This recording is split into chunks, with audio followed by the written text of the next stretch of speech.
Here's what every financial advisor will tell you about Social Security. Wait until 70. Delay your benefits. Be patient. You'll get 8% more for every year you wait past your full retirement age. It's the closest thing to a guaranteed return in today's market. Sounds smart, right? Except there's a problem, and it's a big one. That advice assumes you're going to live long enough to actually collect all that extra money. It assumes your health stays good. It assumes the stock market cooperates. It assumes you don't need the money earlier. It assumes a lot of things that might not be true for you. The Social Security Administration used to have a calculator on their website to help people figure out the best claiming age. Then they took it down. Not because it was broken, because people kept using it wrong. They'd plug in their numbers, get an answer, and treat it like gospel. The government built a tool to help with one of the biggest financial decisions of your life, watched everyone misuse it, and quietly removed it. My name is David, and I spent the last 8 months researching why some retirees collect over $900,000 in lifetime Social Security benefits, while others, who paid in the exact same amount over the exact same working years, collect barely half that. I studied actuarial tables, filing strategies, and the hidden assumptions built into every break-even calculator that financial advisors use. I interviewed people who filed early and regretted it, and people who delayed and wished they hadn't. If you've ever stared at your Social Security statement completely confused about when to file, if you've gotten conflicting advice from 3 different financial advisors about the same decision, if you've ever wondered whether waiting until 70 is actually costing you money instead of making you money, this is for you. Think of Social Security like a pie sitting on your kitchen counter. That pie is yours. You paid for it with every paycheck for 35 or 40 years. The question isn't whether you get the pie. The question is when you start eating it. If you start at 62, you get smaller slices, but you get more of them. If you wait until 70, you get bigger slices, but fewer total slices. The whole debate is which approach gives you more pie before you die. And here's the uncomfortable part nobody wants to say out loud. If you wait too long to start eating, some of that pie just sits there. You never taste it. Nobody boxes it up and sends it to your kids. Let me show you how the numbers actually work. I'm going to use a real example. Call her Jennifer. She's 62 years old, retiring after a solid career, and her final salary was $85,000. That puts her in the upper middle range for Social Security benefits. Jennifer has 3 options. She can claim at 62 and collect $21.50 per month. That's the early filing reduction because she's starting 5 years before her full retirement age of 67. She can wait until 67 and collect $30.75 per month. That's her standard benefit with no penalty and no bonus. Or she can delay all the way to 70 and collect $38.13 per month. That's the maximum benefit with delayed retirement credits. Now here's where everyone pulls out the break-even calculator. If Jennifer lives to age 84, which is roughly average life expectancy for a woman who's already reached 62, she'll collect about $570,000 total if she files at 62. But if she waits until 70, she'll collect about $642,000. That's a $72,000 difference. Waiting wins. So the answer is obvious, right? Just wait until 70 and collect an extra 72 grand. Not so fast. The entire calculation I just showed you rests on one massive assumption. Jennifer lives to exactly 84 years old. But what if she doesn't? Change that life expectancy by just 3 years. Drop it to 81 instead of 84. Suddenly, claiming at 62 versus waiting until 70 produces almost identical lifetime benefits. The advantage of waiting disappears completely. Push it the other direction. If Jennifer lives to 90, waiting until 70 wins by over $150,000. You see the problem? The right answer completely depends on when you die, and nobody knows that number. Not you, not your doctor, not your financial advisor. This is why that break-even calculator the government deleted was actually useless. It gave people false certainty about something that's completely uncertain. Let me give you 4 legitimate reasons why waiting until 70 might actually be the wrong move. Not emotional reasons, not bad math, real, defensible financial logic.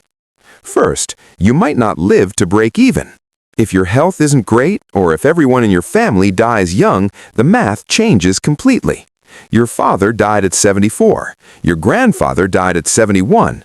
You've already had one serious health scare. Waiting for a bigger monthly check doesn't help if you're not around to collect enough of them.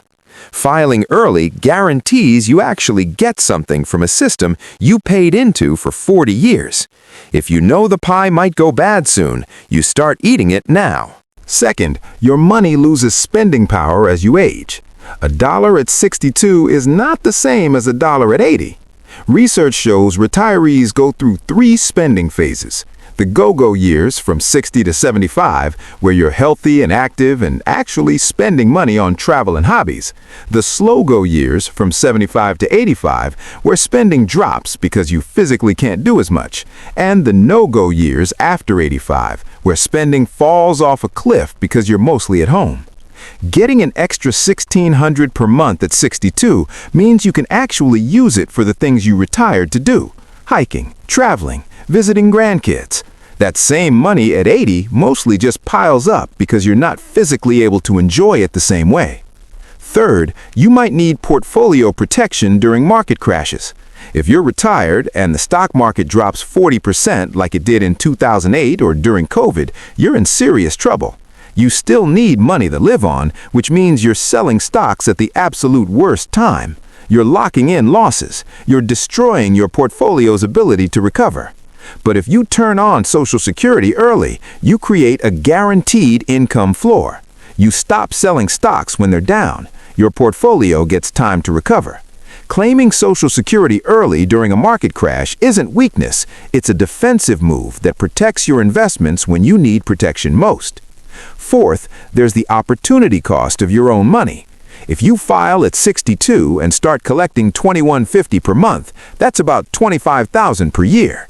Over 8 years until age 70, that's over $200,000. What if instead of letting that money sit uncollected, you invested it?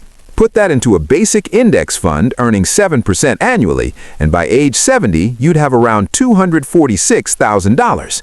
Money you control, money you can pass to your heirs, money that doesn't disappear when you die. Let me make this concrete. Take a man I'll call Robert. He's 62, recently retired, in decent but not perfect health.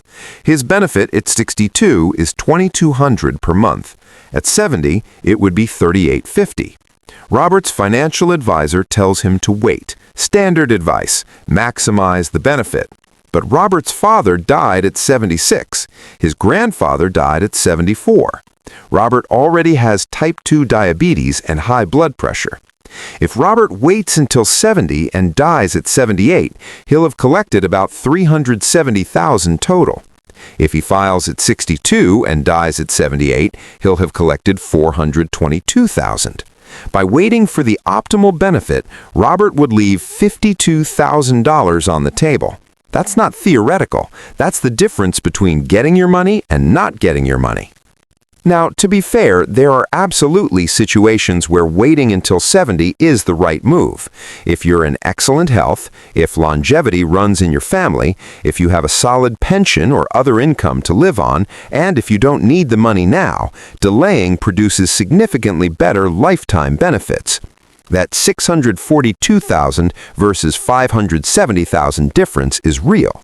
If you live into your late 80s or 90s, waiting wins big. Delaying is essentially a guaranteed 8% return, which is hard to beat. I'm not saying never wait. I'm saying the decision is far more personal than the generic advice suggests. Here's what you should actually do. Run your own break-even analysis 3 times, once assuming you live to 80, once assuming 85, once assuming 90. If your answer changes dramatically depending on which number you use, the margin is thin and you need more information. Think honestly about your health and family history, not what you hope will happen, what's realistic. And if you're married, don't analyze this alone. Your spouse's benefit, spousal benefits, and survivor benefits all change the equation. The financial planning industry has a built-in bias toward telling you to delay. Advisors who manage your portfolio earn fees based on how much you have invested. If you claim Social Security early, you spend less from your portfolio, which means their fee base stays bigger longer. I'm not saying that's corrupt. I'm saying it's an incentive you should know exists. The right question isn't should I wait until 70. The right question is given my health, my finances, my family, and my goals, when does claiming make the most sense for me? There's no universal answer, and anyone who gives you one isn't looking at your actual situation. The Social Security Administration removed their calculator because people treated a starting point like a final answer. Don't make that mistake. Your pie is sitting on the counter. Only you know when to start eating it.